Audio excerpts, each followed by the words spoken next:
Imagine waking up in a place where your name no longer matters, where your memories, your identity, your dreams, all erased. You are not a person here. You are a number, a body to be moved, used, and discarded. The air is heavy with despair. The walls whisper with suffering. You are surrounded by hunger, disease, death, and worst of all, hopelessness. In such a place, most people give in. Their spirit shatters long before their body collapses. But one man didn't. One man walked into that darkness and emerged with something extraordinary. Not just a survival story, not just a tale of endurance, but a discovery so profound that it would change how we understand life itself. That man was Viktor Frankl. And what he found in the heart of a Nazi concentration camp was not just a coping mechanism. It was a philosophy, a roadmap, a light for all those who've ever asked, why am I here? How do I keep going when everything is falling apart? This video isn't just about war, it's about you. It's about what to do when life doesn't go as planned. When you lose someone you love, when the career collapses, when you wake up and feel empty and don't know why. Viktor Frankl didn't just survive the Holocaust, he emerged with a message that has guided millions through their darkest hours. And now, that message is for you. Because in this story lies a secret, one that may change not only how you see suffering, but how you choose to live. Before Viktor Frankl became a name etched into the history of psychology, he was just a curious boy growing up in early 20th century Vienna, a city bursting with energy, ideas, and contradiction. At the time, Vienna was the beating heart of European thought. In coffee houses, writers, philosophers, and scientists debated the meaning of existence. Sigmund Freud was reimagining the unconscious mind. Art was breaking boundaries. Music and revolution lived on the same street. And somewhere in the midst of it all, a quiet, intensely observant child was watching, listening, asking questions far too heavy for his age. Viktor wasn't interested in toys or games. He was fascinated by people, by emotion, by suffering. Why do some people collapse under pressure, while others rise through it? What gives a person strength when everything around them falls apart? As the world emerged from the wreckage of World War I, those questions became urgent. Europe was shattered. Millions were dead. Economies crumbled.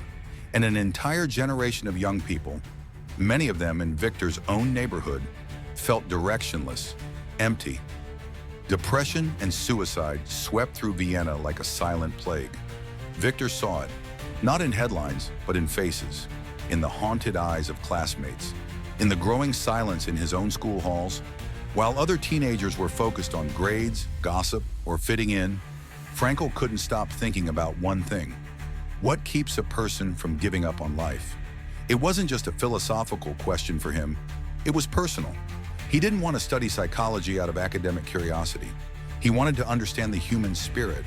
What made life worth living? So Viktor made a decision.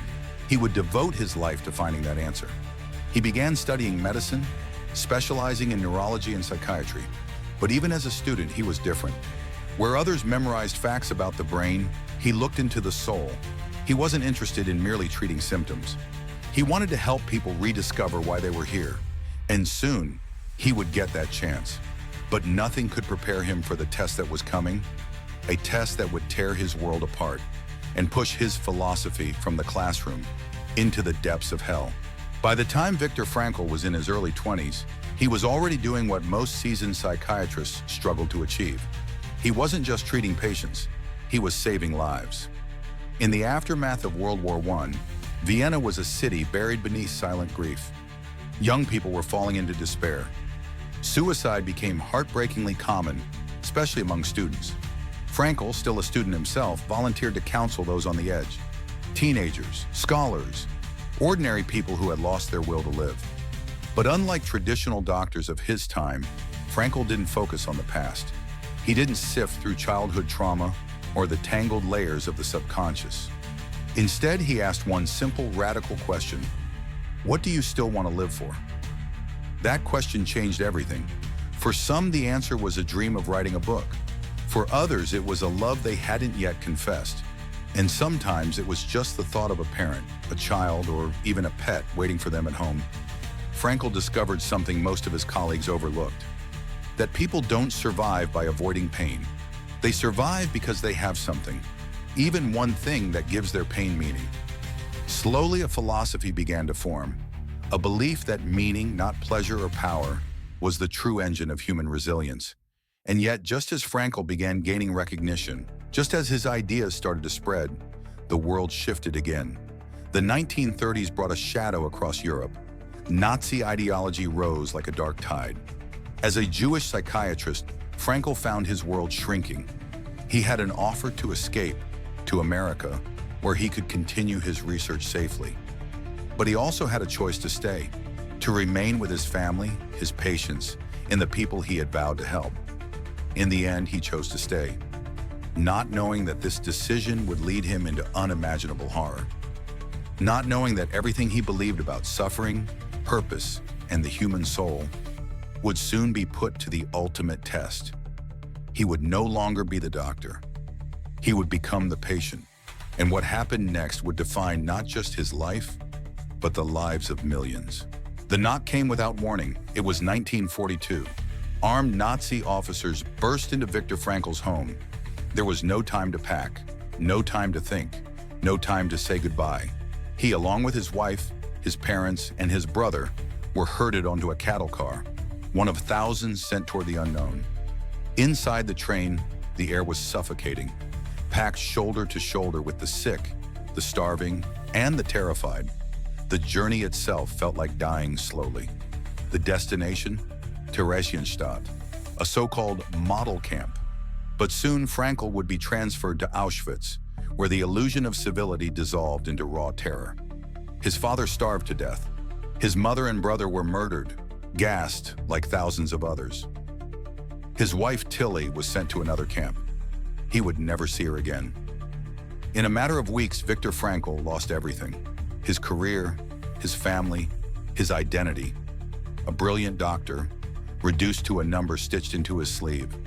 The daily reality was a cycle of brutal labor, bitter cold, humiliation, and death. Some prisoners were marched to gas chambers. Others threw themselves against electrified fences, choosing a quick end over prolonged agony. Every morning, skeletal figures lined up in silence, waiting for orders. Those who stumbled were beaten.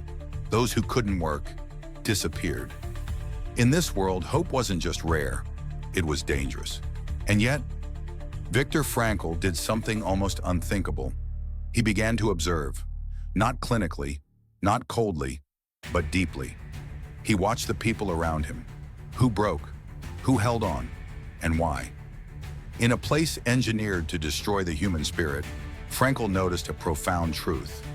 Those who had nothing left to live for deteriorated quickly. Their eyes went dim. They stopped eating. They stopped moving. But those who clung to even a sliver of purpose, a memory, a dream, a future they hadn't given up on, they lasted longer. Their bodies may have been broken, but their spirit remained intact. And in that dark, frozen hell, Frankl's theory became real. He was no longer studying meaning from the safety of a classroom. He was living it, testing it, and it was keeping him alive. Somewhere between starvation, brutality, and loss, Viktor Frankl discovered something no textbook had ever taught him. Something that would not only help him survive the Holocaust, but would go on to help millions survive their own darkest nights. The realization came not in a flash of brilliance, but in quiet moments, in conversations whispered between prisoners, in silent acts of defiance, in fragile hope that refused to die.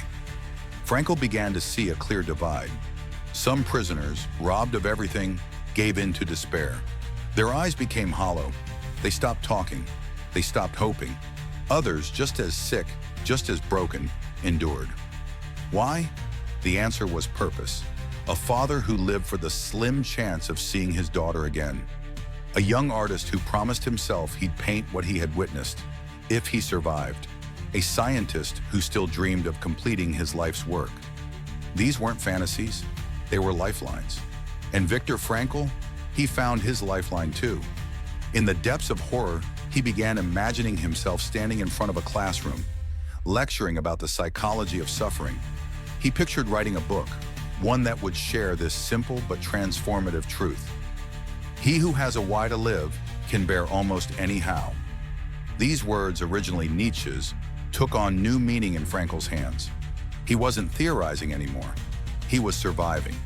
And the secret wasn't strength, it was meaning. One day he walked beside a fellow prisoner, a scientist who had lost all hope. "There's nothing left," the man said. But Frankl asked him, "What about your research? Your unfinished work? Who else will complete it?"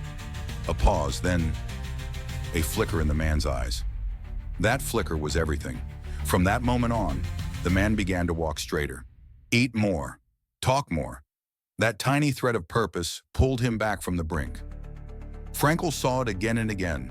Suffering by itself destroys. But suffering with meaning, it strengthens, it transforms, it dignifies. That was the discovery that saved his life, and it would become the cornerstone of a philosophy that would ripple through the world. In a world where everything was stripped away, family, freedom, identity, Viktor Frankl realized that there was still one thing the Nazis couldn't touch. They could control his body, they could starve him, beat him, and force him to work until his hands bled. But they could never control his mind. And more importantly, they could never take his ability to choose his response. That was the final freedom, the last human dignity. Between stimulus and response, Frankl believed, there was a space, and in that space we each have the power to decide who we will be, even when the world is at its worst.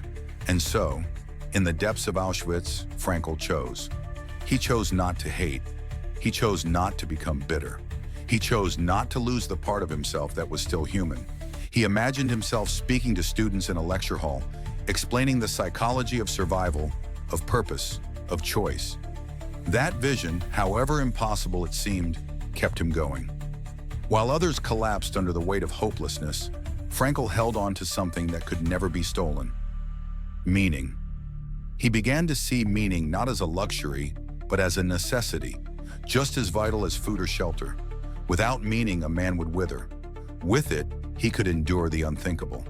Frankl also began to notice small moments of beauty: sunlight breaking through barbed wire, a kind word passed between prisoners, a memory of his wife's smile. Even in hell, there were traces of the sacred. He would later write, "Everything can be taken from a man but one thing, the last of the human freedoms, to choose one's attitude in any given set of circumstances, to choose one's own way." That insight became his anchor, his shield, his salvation, and it would go on to become the foundation of a powerful therapeutic movement, one that would transform how we approach mental health, healing, and purpose. But before that, he had to survive, and that meant holding tight to the one truth no prison could silence: you always have a choice. When the gates of the concentration camp finally opened, Viktor Frankl walked out a free man. But he didn't return to the life he had known, because that life was gone. His family, gone. His wife, gone. His colleagues, his home, his past, gone. Vienna, once a vibrant city of music, ideas, and laughter, now stood silent, scarred by war and grief. Most people would have collapsed under the weight of such unbearable loss. But Frankl did not, because he had already found something stronger than sorrow. In the depths of a death camp, he had made himself a promise. If he survived, he would share what he had learned. That suffering in itself is meaningless, but when we give our suffering a purpose, it becomes bearable. And so, while still grieving, still hollowed by starvation and trauma, Frankl sat down to write. In just 9 days, he poured his soul onto the page. That book, Man's Search for Meaning, would go on to become one of the most important works of modern psychology.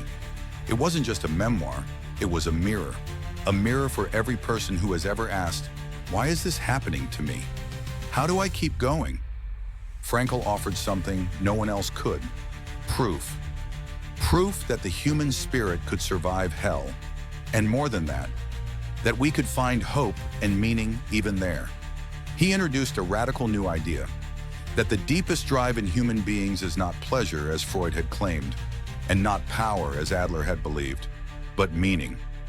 This idea would form the foundation of his groundbreaking method, logotherapy, a therapy rooted in asking not what you want from life, but what life wants from you.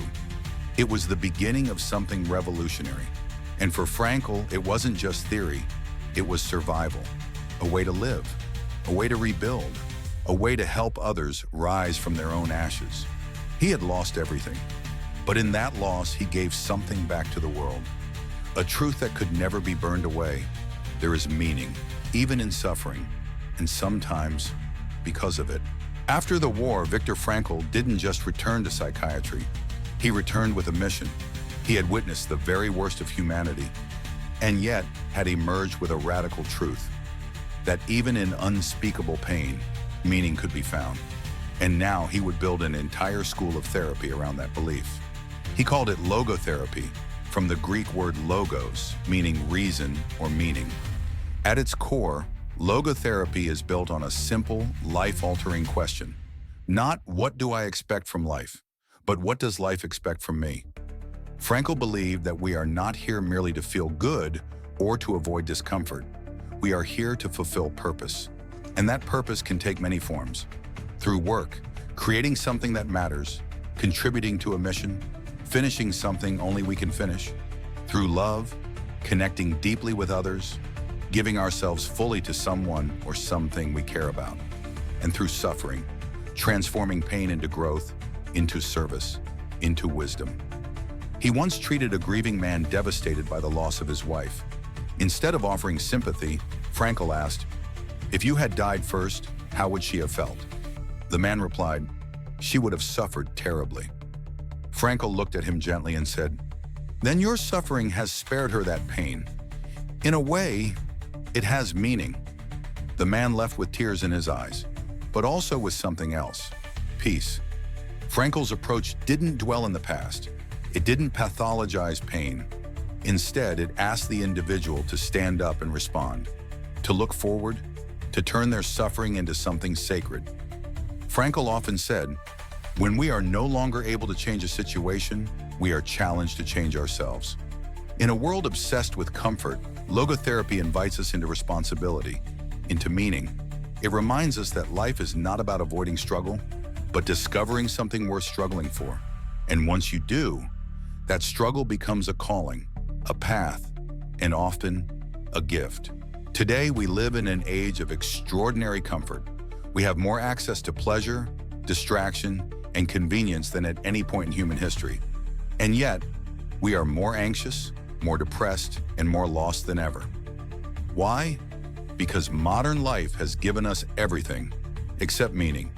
We are taught to chase happiness, get the right job, find the right partner, accumulate money, followers, success. But as Viktor Frankl warned, happiness cannot be pursued.